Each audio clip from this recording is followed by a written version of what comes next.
my pleasure to introduce Dr. Anderson.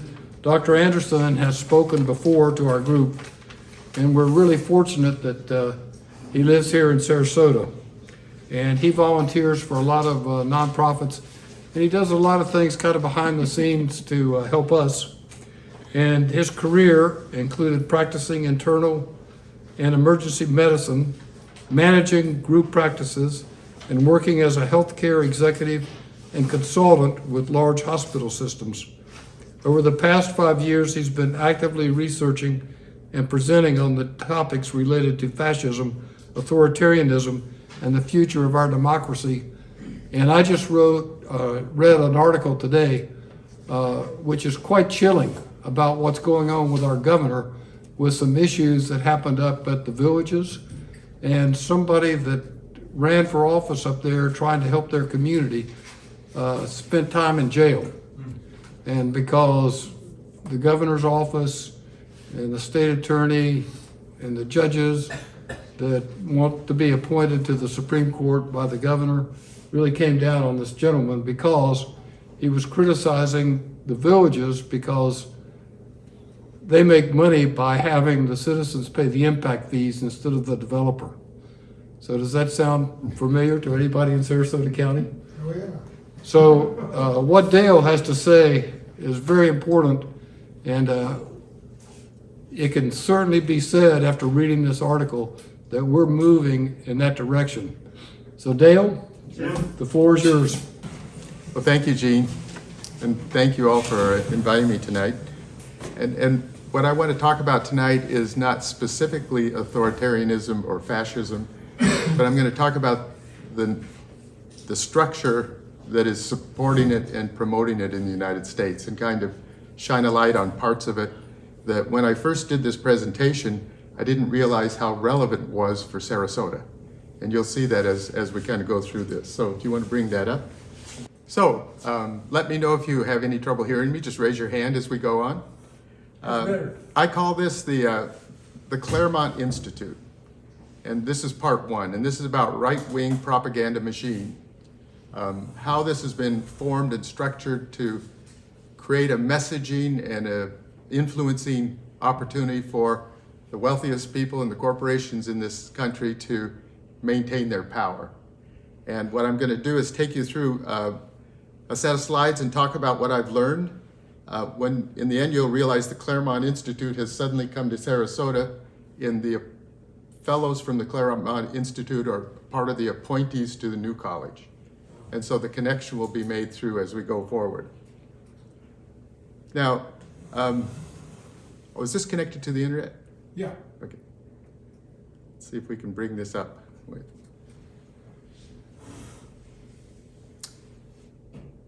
So this is was a video that we're having trouble showing here, but what it was is a gentleman named Thomas Klingstein, who's the chair of the Claremont Institute, giving a speech about the virtues of Trump. And you know, if we aren't able to pull it up here tonight, I ask you to go on the internet, go to YouTube, and look up the virtues of Trump and listen to Thomas Klingstein, again, the chairman of this think tank, this right-wing think tank, and watch it. But it's a very interesting thing because he makes an argument that the things that we think are Trump's vices are really his virtues. And it's an astonishing presentation because his whole point is that the enemy, and he makes this comment, are woke progressives. And that's his statement. The enemy that they see are woke progressives, and that Trump, and he quote, is the manly man that can prevent the woke progressives from taking. Now it's almost comical when you read it, or when you listen to it, but please take a chance to look at that. So who is the Claremont Institute? So this is a right-wing think tank that's located in Upland, California, about 35 miles from Los Angeles. And Thomas Klingenstein is the chair, but it was founded in 1979 by 4 students from this Claremont professor emeritus of the Claremont McKenna College, guy named Henry Jaffa. And Henry Jaffa was a Barry Goldwater advisor. In fact, he's the one that that created the quote that Goldwater used in the 1964 convention. I would remind you that extremism in the defense of liberty is no vice, and let me remind you also that moderation in the pursuit of justice is no virtue. He penned that for Barry Goldwater. This is way back, 64? But in 79, 4 of his students created this Claremont Institute. And one of those 4 students is this guy, Larry Arnn, who is still the vice president of the Claremont Institute, vice chair. He's also the president of Hillsdale College. Now, Hillsdale College is that little Michigan Christian conservative college that has a close relationship with our Governor DeSantis. And it's the Hillsdale College private Christian model that they want to bring to Florida. In fact, the whole plan was to start, 8 to 10 of those private schools. And he's also, as you'll see as we go forward, a major player in what's happening at New College here in Sarasota. Klingenstein is the Claremont Institute's main funder, and it's probably why he's the president. He's a Manhattan investment manager. He has $2.4 billion in stock, including investments worth about $20 million in Facebook and Twitter. And in 2019, he contributed $2.5 million to this Claremont Institute. So think back about think tanks. We don't talk about think tanks very often. But the first think tanks really started about 1916. And originally they were intended to provide research for policymakers in the government.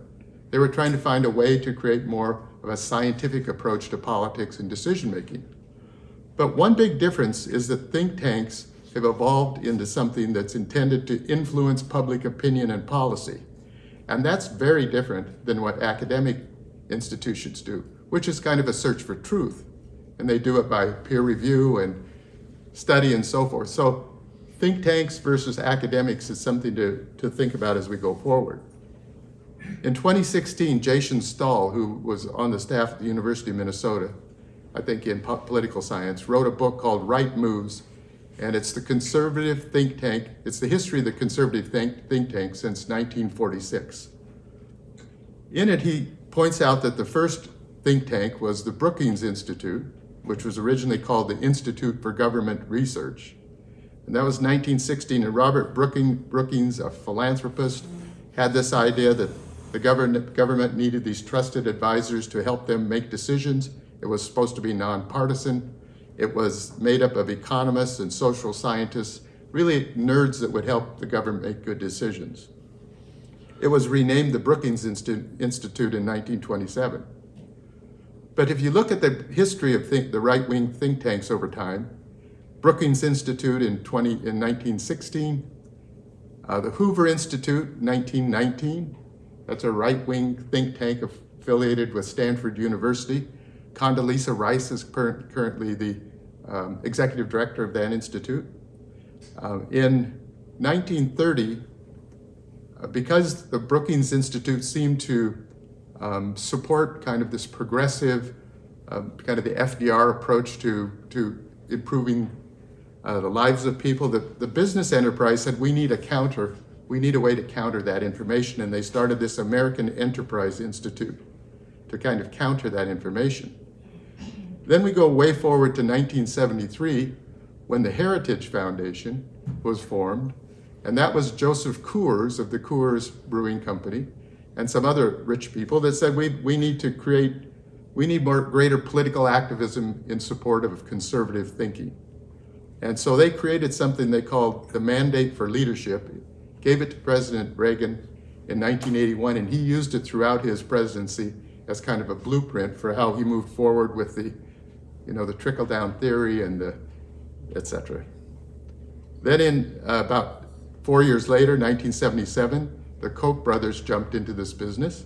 They created the Charles Koch, or the Cato Institute, and this was for public advocacy, media exposure, et cetera. In 1978, William Casey, former, I think, CIA director, right? He founded the Manhattan Institute. It was to focus on domestic policy, urban affairs, et cetera. And then more recently, the Claremont Institute, founded in 1980, was the institute that tied itself to President Trump. So Reagan had the Heritage Foundation, and Trump has the Claremont Institute, and that's what we're going to talk about. One of the things to understand is that in William Berity, who was president of the American Economic Institute, that first right-wing think tank, noticed that taking money from corporations and billionaires and putting it into a think tank was a little too direct in terms of what it was pretty clear where that money was going and what the purpose. So he came up with this idea in 1971 of putting a foundation in between the donation. So he said, let's give the money to a foundation and get the advantages, of course, were less scrutiny, tax benefit for the donors. There was this aura of charitability because, as you'll see, many of these foundations give to the Boy Scouts and museums, but they also then fund these right-wing think tanks. And there's this aura that it's academic. It obscures the source of the money from the corporate and the wealthy influences. And that was an innovation that really spread the development of foundations and the willingness of many of these corporations and billionaires to put money into these organizations. This is from, on the left here is the number of think tanks. Nationally, the University of Pennsylvania had a not-for-profit that was tracking the think tanks globally, just counting the numbers. And this was on 1921, or 2021, I'm sorry. There were 1,871 think tanks in the United States. And at the same time, there was another organization called Angels on the Right that were trying to track how the foundation money was going to the think tanks. And so they published this that showed, this was in about 2008, the Koch Charitable Foundation had $67 million, and that's that little red dot that you see there. But all of those lines going out go to a foundation or go to a think tank or some other charitable, some are museums, think tanks, universities, etc. So they've obscured how their money is being spread out, but it's a lot of money. Just last summer, this list was published, and it's the top 50 most influential think tanks in the United States. And you can see the conservative ones on the left. I've listed 14 of those. Heritage Foundation being the most influential. Claremont Institute shows up on this list down at the bottom. They also show the liberal progressive think tanks and then the ones that claim to be independent. But in Jason Stahl's book, he makes the point that through the Clinton years and on forward, all of these kind of progressive left-wing think tanks have all been moving right. They've all had the pressure to be competitive, and because they're looking for some of the same money from the corporations, right, that the right-wing think tanks are. Some of these, for instance, the Heartland Institute is very specific what it's about. It's about climate denial. So I just went to the Heartland Institute website, and this is what came up. CO2 is not a pollutant. The benefits of rising CO2. Another example is the Reason Foundation. I did this, and this is the first thing that came up. FDA's deadly menthol miscalculation. Menthol prohibition would come with negative consequences. So it's the smoking industry's kind of or pushback. Or this one, the Discovery Institute, where they want all school boards to be appointed rather than elected, and they think that we ought to remove teacher certification. Does that sound kind of familiar? In our own market here, where they're talking about non-certified teachers being put into the classroom. But the Claremont Institute is something different, and my proposition is that the primary goal of the corporate and billionaire investment in these right-wing think tanks is to protect their enormous wealth and power by keeping their GOP representatives in power and influencing government policies and opinions of the general public through the activities of these think tanks. We know that the top, 1% now, shown, this came from Bloomberg, the top 1% of Americans control 29% of the wealth in America, which has now bypassed the middle class portion, which is 21%. So it's an enormous amount of money that's been accumulated, and that power, the whole point of this whole network is to protect that power. Their goals are to minimize taxation and protection of generational wealth transfer. They want a weak federal government and deregulation of business. They want to eliminate unions. They want a strong military to protect their global business interests. And they want to remove the public safety net, reduce the deficit. And finally, they've constantly used stoking racial, ethnic, and religious divisions in order to kind of divide and conquer the public during election time. So this goes to the Claremont Institute's website. Their mission, they say, is to restore the principles of the American Foundation to their rightful preeminent authority in our national life. They want to return to limited government. It says conservatives must return to the principles of the American founding. So, as you'll see here as I go forward, all of these think tanks try and tie themselves into something patriotic, and it's often related to 1776 or some specific member statement, and to give it legitimacy. It wants to provide the missing argument in the public battle to win sentiment about the philosophical reasoning that is a foundation of limited government. They say we are a think tank that teaches, writes, and litigates. We teach the principles of American founding. These principles include, in the Declaration of Independence, our natural rights and natural laws. And they say what we do is we teach these principles and try and put people into positions of leadership in media, politics, law, speech writing, and academics. So they're training the conservatives of the future through these institutes. They say they want to change the terms of the debate.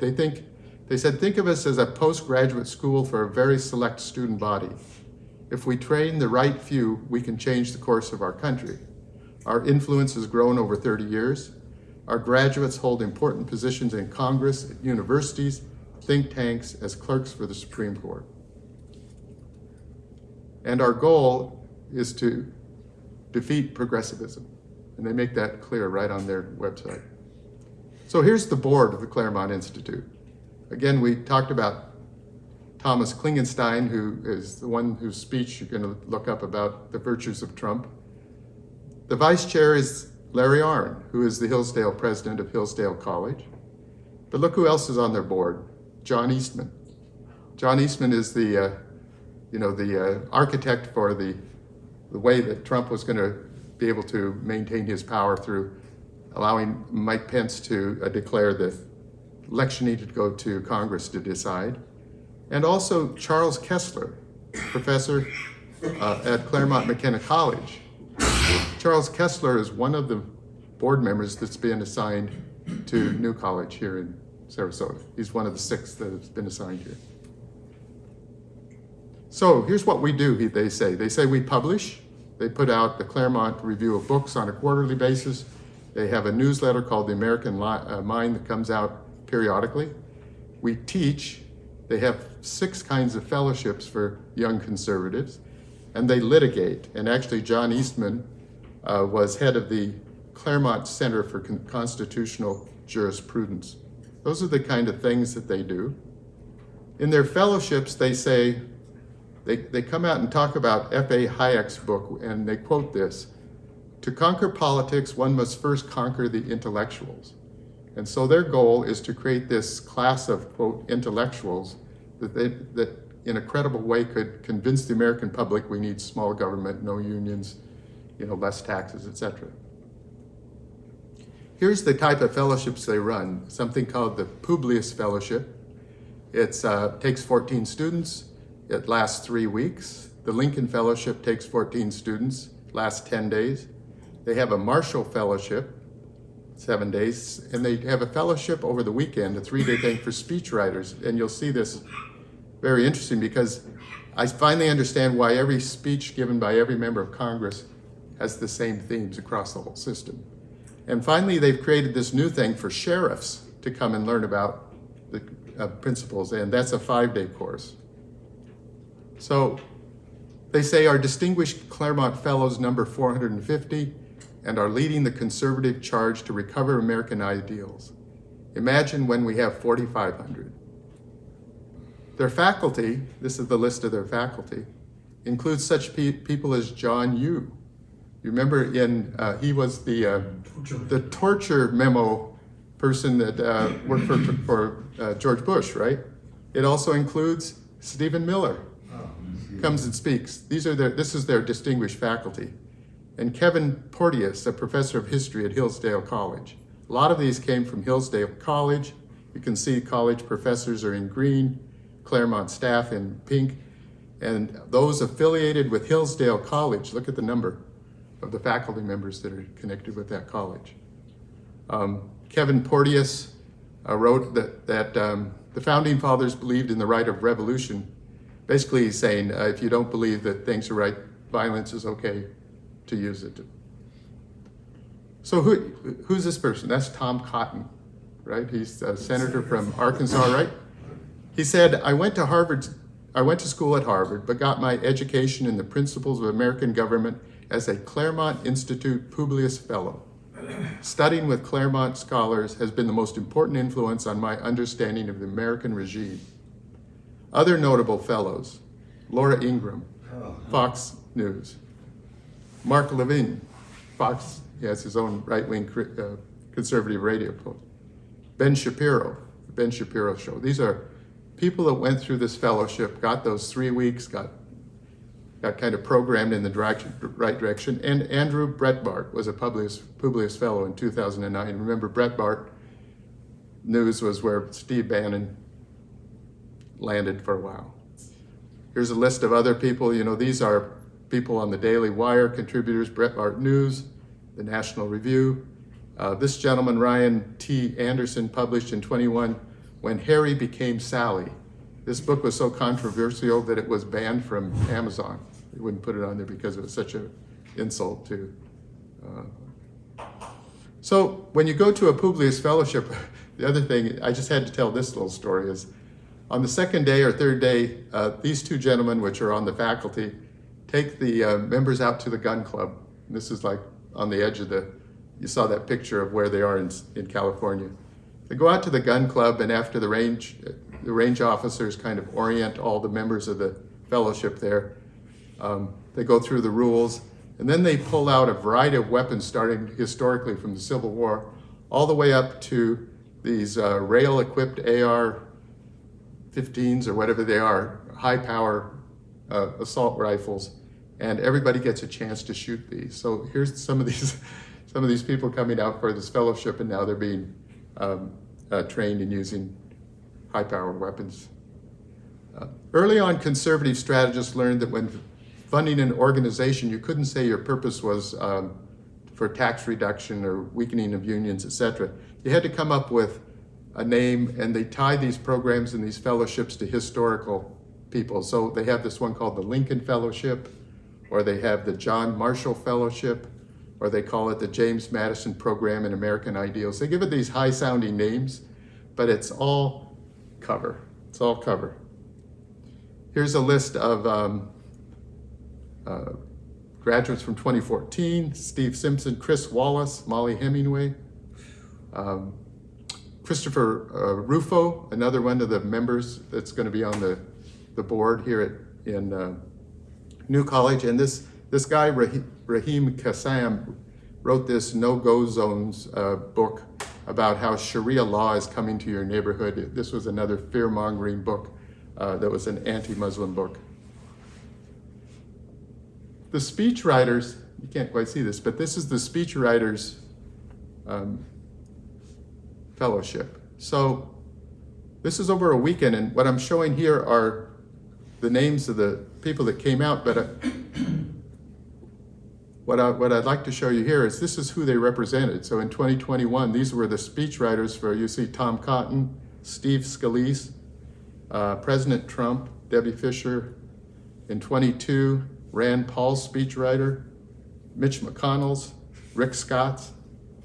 2015, Rob Portman, Kevin McCarthy, Mike Pompeo. You see, it's all of this conservative leaderships, GOP leaderships, all their speechwriters come out and basically get the word or the message that they want to bring back and inculcate into all of their speeches going forward.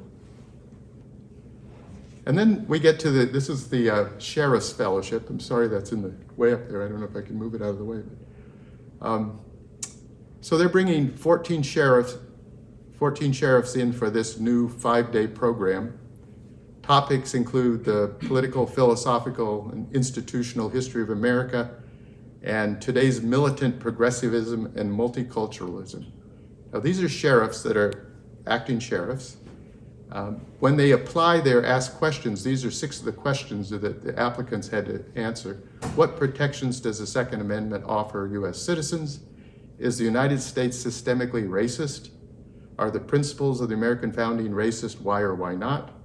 What is the most important thing Americans do to preserve the American way of life? And these are a picture of one of their graduating classes. This is the group. So Heather McDonald is from that Manhattan Institute, the one that Casey funded, that's located up in New York. And she has written extensively about law and order and crime, and she wrote this book called The War on Cops. She also wrote an article 2 days after the George Floyd murder, and had it published in the Wall Street Journal, called The Myth of Racist Cops, or The Myth of Systemic Racism. That's it, June 2nd, 2020. And she put that in there, and her whole point is to debunk any thought that there's racism in the police department. This gentleman, which didn't get published in the Wall Street Journal, Brandon, I can't pronounce his name, he's chair and assistant professor of sociology.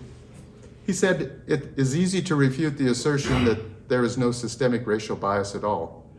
He says considerable evidence points to some degree of racial bias in nearly every aspect of the criminal justice system.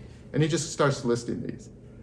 Compared to whites, blacks are more often likely to be searched after traffic stops, not told why they were pulled over, ticketed for jaywalking. He just goes down this list. And he did that in about 2 minutes, because that information is out there. But here, and I'll come back to that. Here they've created this person, Heather McDonald, the Manhattan Institute. She's written a book called The War on Cops. The recommendation for the book comes from Thomas Sowell, who's at the Hoover Institute, another member of the cadre. She then is listed as an expert, gets articles in Wall Street Journal, the Claremont Review of Books, the City Journal, which is the Manhattan Institute, and she starts showing up on Fox TV as an expert. So here she is, she was being interviewed about the corruption of medicine, but not only that, she testified before Congress. So what they do is they've been able to create this aura of academia in the think tanks, create these, quote, specialists.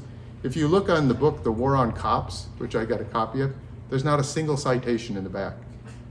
There's no footnotes, no citations, it's just opinion.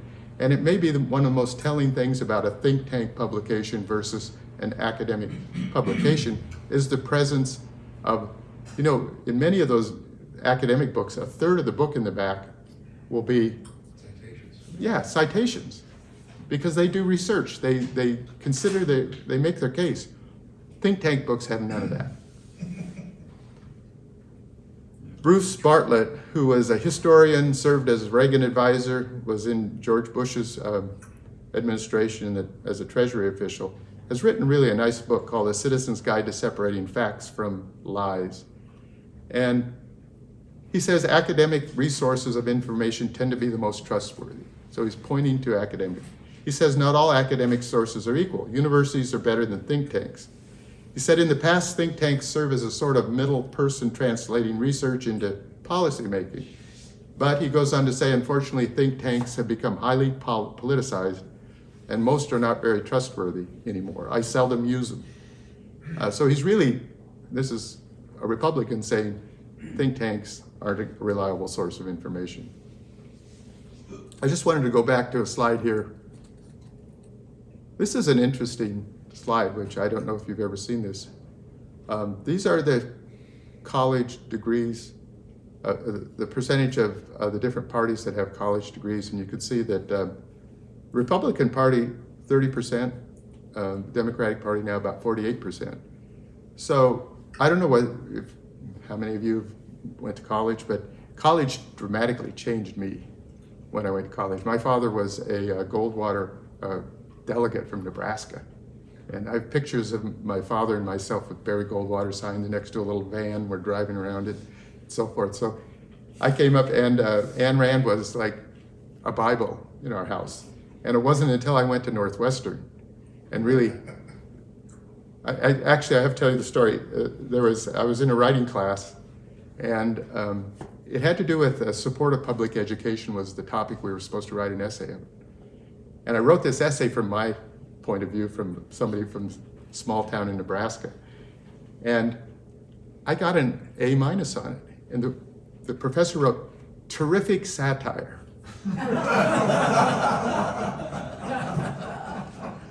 So, so anyway, going forward here.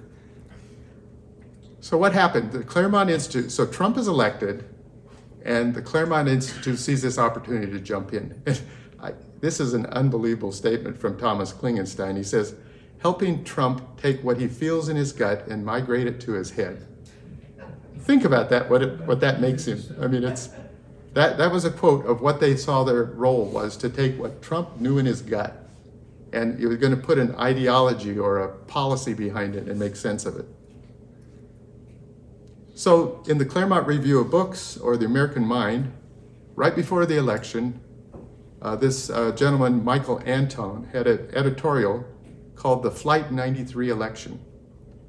And this was published in the Claremont, and it was written under a pseudonym initially, but it compared the prospect of conservatives letting Trump lose to Hillary Clinton in 2016, like the election, like passengers not charging the cockpit of the United Airlines hijacked flight. He's saying, really went on to say, he claimed the blue state politics from coast to coast, once established, could last very long. And you got to charge the cockpit or die because we have nothing to lose. Well, this essay was picked up by Rush Limbaugh, and he read it on air. And this was in September, I think, of just before the election. He said, "If you don't try, death is certain. To compound the metaphor, a Hillary Clinton presidency is Russian roulette with a semi-automatic. With Trump, at least you can spin the cylinder and take your chances." This crashed the Claremont website once he read this. So many people were calling in on this piece, and it really, Thomas Klingenstein said in 2017, he said, "Many scholars affiliated with Claremont Institute have the ear of this administration and may help Trump take what he feels in his gut, migrate it to his head." This is Claremont's moment.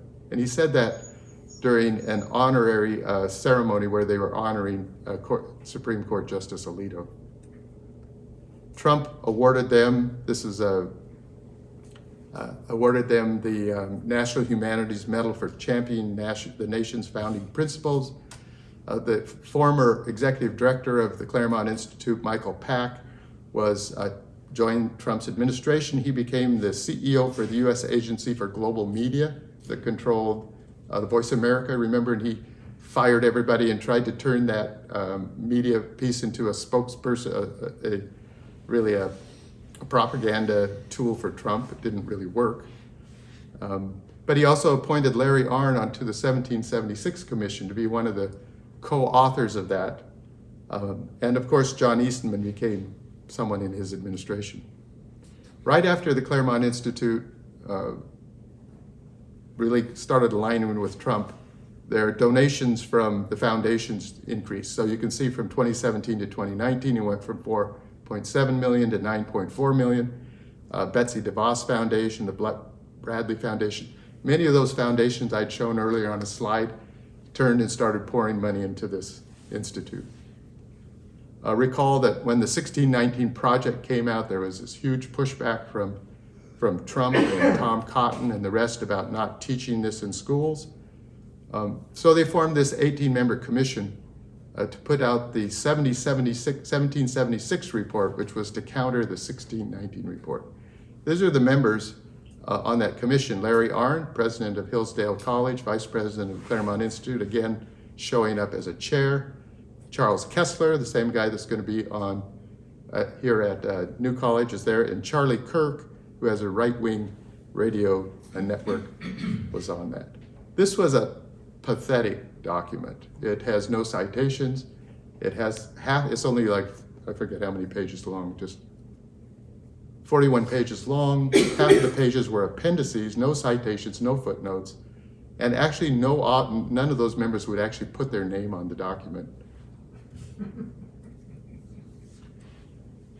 And then, of course, Charles Eastman, at the time of January 6th, there he is on the right, speaking with Rudy Giuliani. And since his time, and his connections also need to understand, is he was a clerk for Clarence Thomas. So there's that connection, and there were those emails going back between Ginny Thomas and Eastman during this period of time. John Yoo was also a clerk for Thomas, as was Laura Ingraham. But since the January 6th insurrection, he was forced to resign his position from Chapman University. He was relieved of his duties as professor at the University of Colorado. He's been referred to the Justice Department for criminal indictment, but they've kept him on the board of the Claremont Institute. I'm going to kind of go through here. So let's talk about what they're publishing. In Jason Stanley's work, How Fascism Works, he says the most telling symptom of fascist politics is division. It aims to separate a population into us versus them. Every mechanism of fascist politics works to create or solidify this distinction. So you see an interview with Ryan Williams, who is the executive director of the Claremont Institute, and Emma Green, who interviewed him for The Atlantic, says Williams and his cohorts are on a mission to tear down and remake America, the right. They believe America has been riven into two fundamentally different countries, not the least because of secularism. And Ryan is quoted as saying, the founders were pretty unanimous, with Washington leading the way, that the Constitution is really only fit for a Christian people.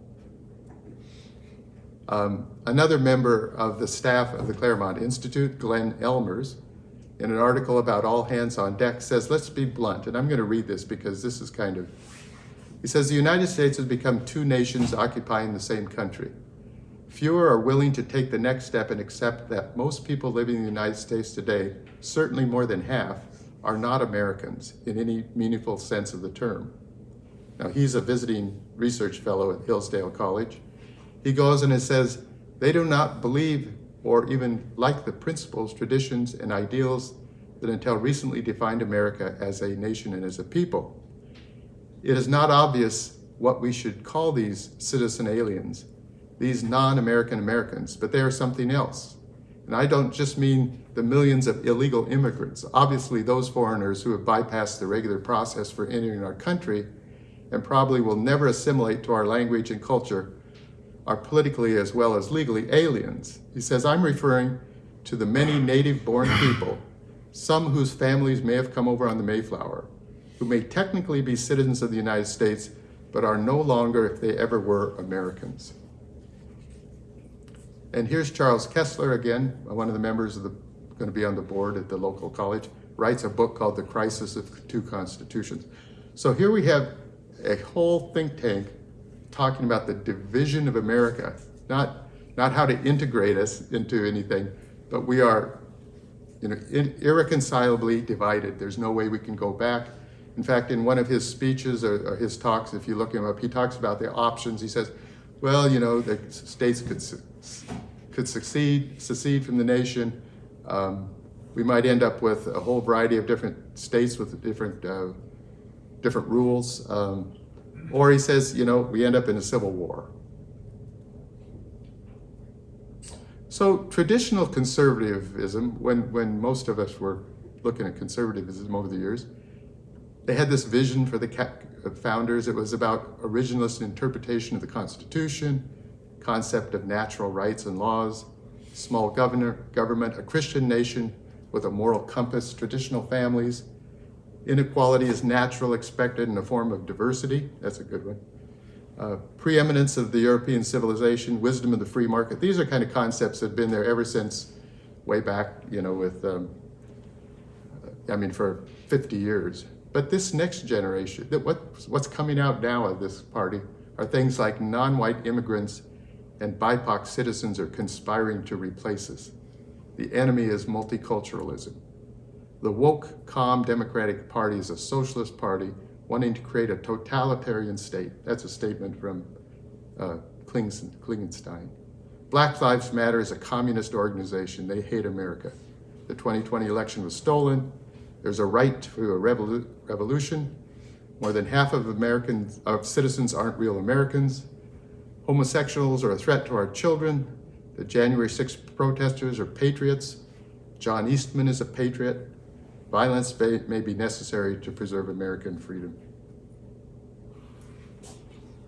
So I've shown this slide here, I think, before, which is kind of what some academics have called the conservative dilemma. They have kind of three options about how to maintain power and votes. One of the things they can do is share the wealth.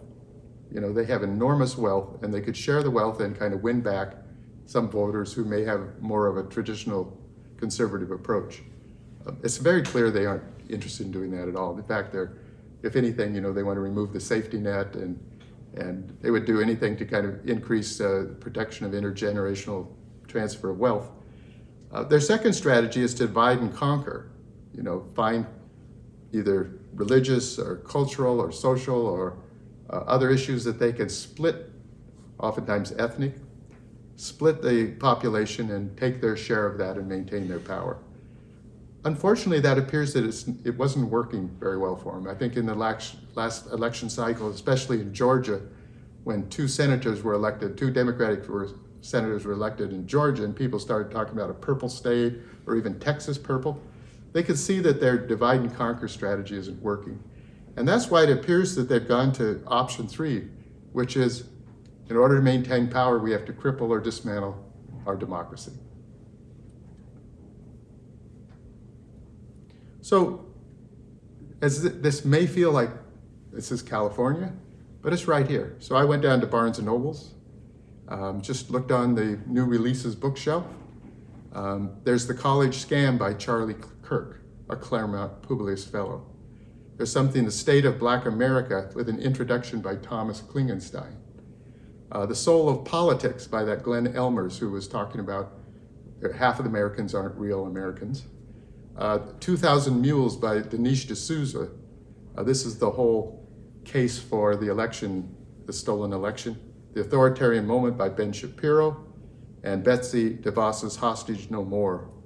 So here's, for instance, the State of Black America, written by this Star Parker, and you can see that on the inside it says, with the assistance of the Claremont Institute for the Study of Statesmanship and Political Philosophy. Forward by Thomas Klingenstein. So he began the process recently of transforming New College. Back in January 8th, you know, when Herald Tribune first started talking about the appointment of these 6 new members to the board, including Christopher Rufo and 2 others that are related to either Hillsdale or Claremont. These are the 3 that are related to those. There's Christopher Rufo, and remember, he's the architect of the critical race theory, CRT, fear-mongering campaign. The New Yorker had a whole article about how he put this idea together. He pitched it to the leadership of the Republican Party, and they said, let's run with this. And basically won some elections, like was it Virginia? I think there was a big, they used this as kind of just frightening people into voting against Democrats. Charles Kessler, and then Matthew Spalding, a Hillsdale Fellow. Larry Arnn was here in 2020 in Naples, and he said, our speaker tonight is one of the most important people living, Larry P. Arnn said as he introduced DeSantis as the keynote speaker at the Hillsdale National Leadership Seminar on February 2020 in Naples. Arnn is the president of Hillsdale College. So just in summary a bit, the foundation strategy has the obscuring tactics that corporations and billionaires use to influence politics include passing their money through foundations, mixing their donations with other good things like Boy Scouts and museums and so forth, giving lofty names to these programs that come out of the training programs out of these think tanks, and then affiliating with University. So although the Hoover Institute is affiliated with Stanford University, only 2% of the dollars that go into Hoover Institute come from Stanford. In fact, why that's there, the only reason it's there is that they make significant contributions to Stanford University that allows the Hoover Institute to be there. And that's a model that would be kind of part two here, is how the Koch brothers and others have been funding chairmanships of different departments of universities. Particularly, there's 2 or 3 universities that are just heavily funded by right wing. And finally, this strategy of establishing experts that then get on the Fox Media campaign, get quoted in all of the newspapers. In fact, there's some pretty good evidence that that's somewhere like twice as many of the right-wing think tank experts are quoted on by the media across the whole, all media, than any liberal or other group. So in summary, conservative think tanks represent a powerful strategy to influence our politics. The ideology and messaging of the system aligns perfectly with the economic and power interests of the corporations and billionaires. These think tanks are funded by some of the wealthiest individuals and corporations in America, using foundations and names of famous historical individuals to obscure their purpose. The messaging strategy touches politicians, their speechwriters, new conservative graduates in media, law, political science, and business. The Claremont Institute messaging has dramatically changed, moving from promoting a philosophical point of view to fear-mongering and participation in insurrection. And the political left has no equivalent training and messaging infrastructure for countering this right-wing propaganda network. I couldn't find anything equivalent to this.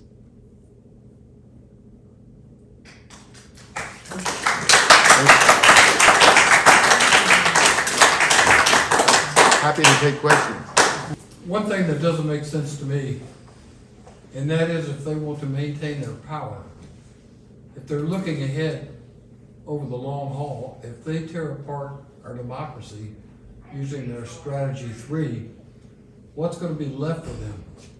I mean, it seems like to me that's a stick of dynamite. Yeah. You might want to repeat the question. So the question is, how could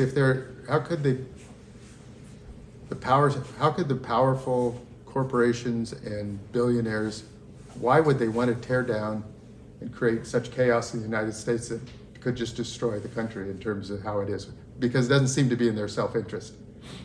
And one of the other things I think that we found in that same 4 Threats book that talked about conservative dilemma is that when they use this divide and conquer strategy around racial and other ethnic, you know how they try and promote that divisiveness to maintain their voting base, the party can get captured by extremists.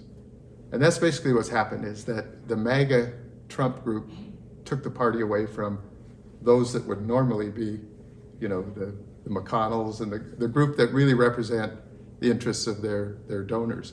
And now they're trying to figure out how to get it back. And I think you've just noticed that maybe in the paper that the Koch brothers have decided they're not going to support Trump. They're going to move their money away from Trump. So they're trying to take it back and kind of calm it down. They were happy with just voter suppression and packing the courts. I don't think they want civil war, you know, or that kind of destruction. But on the other hand, the billionaires can live anywhere in this globe.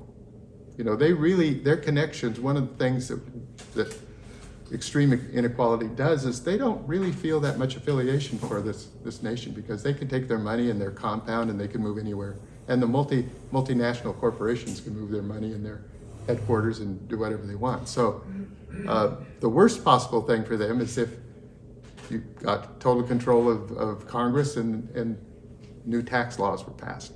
I mean, that's really what they're avoiding completely. And so I don't know how else to answer that, because they continue to fund, they continue to donate to these leaders that are talking about insurrection. Other questions, comments?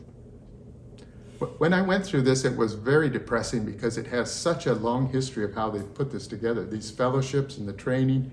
You know, these young conservatives come out with all these academic sounding guys, you know, encouraging them to join the media, get into the system, and they're putting in clerks, they put them in the media, they put them into different roles, and just this is the recruitment and training piece for the future conservatives in politics. Yeah. Don't you think the fact that in the last election, the midterms, how they turned out gives someone some spark of hope that perhaps there are more reasonable people, you know, they're not taken in by this. I mean, they can spend all the money they want to, and they did last election. Sure. I mean, how does that fit into your That's our hope. Go ahead and repeat the Yeah, the question is, you know, did the results of this last election, where they really rejected all the MAGA candidates, give us hope? And I'd say absolutely yes. But I think that the amount of money and the power that this group has to sway elections, and unfortunately, you know, it's only about 4 states they need to win because of the Electoral College to be able to win in this. Their ability to use the courts to resist change that are necessary to make it more democratic. They've put key people in those positions. It's still, I think we're still at high risk. I don't think Trump's our risk going forward. It's DeSantis or someone, a Tom Cotton, a Rick Scott, you know, these guys, and they all have those kind of aspirations. Other questions? So support our schools. So go on the website and look at it, because it's one of the resistance movements locally. So, yes. So, what, besides supporting our schools, what are the best strategies to blunt their influence? Well, I really think that, and I think we've had this conversation before. If you go down and look at the checklist of what a fascist political movement is, we're looking at it, but a few of us are willing to call it what it is. And I think it's really time that we start saying these are fascist things. When he does this is what a fascist political movement does. And we need to educate the public about what fascism is and how dangerous it is for democracies. There's no fascist movement that has ever led to a good outcome in terms of the democracy if they get in power. And, you know, we've been avoiding that word forever, but it's not being avoided on the media anymore. I mean, you'll hear it spoken, it's written in the Atlantic, and everybody's using those terms. But the general public doesn't know what constitutes a fascist political tactic. And I think that educational sessions on that for people, so that they can, when DeSantis or the Florida legislature passes a bill, you can say, well, it fits into this category. You know, banning books, threatening teachers, forcing their own ideology in the curriculum, creating their own kind of military force, threatening voters with more draconian election laws. All of these things are fascist tactics. It's an abuse of state power. Even, you know, the attacking Disney, using their power to displace what was he? County Commissioner. Yeah. Sumter County. Yeah. Just go. I mean, we need to start listing these kinds of things, and you know, a PowerPoint. I'm putting together something that just says, you know, this is fascism, and just we need to get it out. We need to present it to people so they understand what's happening, because each of these look strange. They aren't quite sure what's happening. If you ever read or saw that play called Rhinoceros, any of you ever see that? What is it? Rhinoceros, Oh, no. written by a Romanian during the time when fascism was taking place.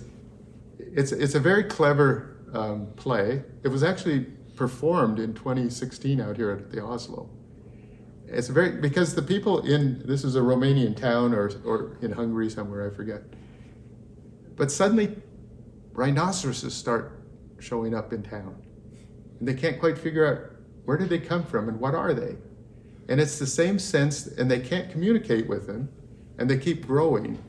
And it's the same sense that you start seeing people that are just committed to the Trump MAGA thing, just fervent, are basically the rhinoceroses. And it's taken hold. It's a cult. I mean, you can see the anger in the faces and the enthusiasm on this. You know, the embracing our differences vandalism that took place was a hate crime of a kind. And there's going to be more of that we're going to see here as we promote this. But if we keep staying back and not calling this what it is, we're just going to let it'll just continue. It needs to be addressed. One follow-up on that, we might quit using the term conservative, Yeah, because it's not even close. it would be wonderful to have conservatives and conservative thinkers. Yeah, But the Claremont Institute, Yeah. what's conservative about it? nothing. It's extremist, Yeah. and we should call them out for what they are. Good point. Yes. How dangerous do you think DeSantis is as a presidential candidate, given the large win here in Florida? I don't think the large win here should make us think that he's that powerful of a candidate. I don't think the nation has even looked at him. You know, really, he doesn't really speak in public that much. You know, he won't talk to report. How do you go through your whole presidential candidacy without being confronted with questions? I'm not sure he has that capability to really run the gamut. It's easy here. He has control of everything. It's a totally Republican legislature, and they're getting all their kind of bills and everything from the broader conservative network in terms of what they're doing here. But it is a model for the rest of the country, and they're looking to see whether it works here. And I think he'll overplay his hand here, and I think the rest of the country will see it and expose it. I think you're seeing already national media talking about what he's doing to Hillsdale, or what he's doing to New College. Think of this.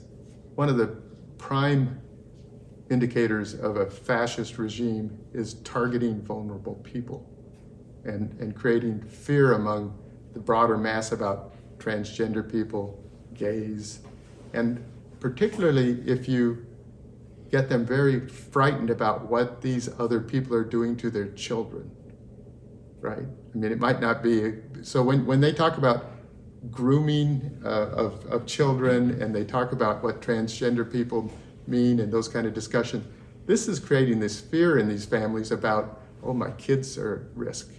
And that's a very powerful message to go against the other.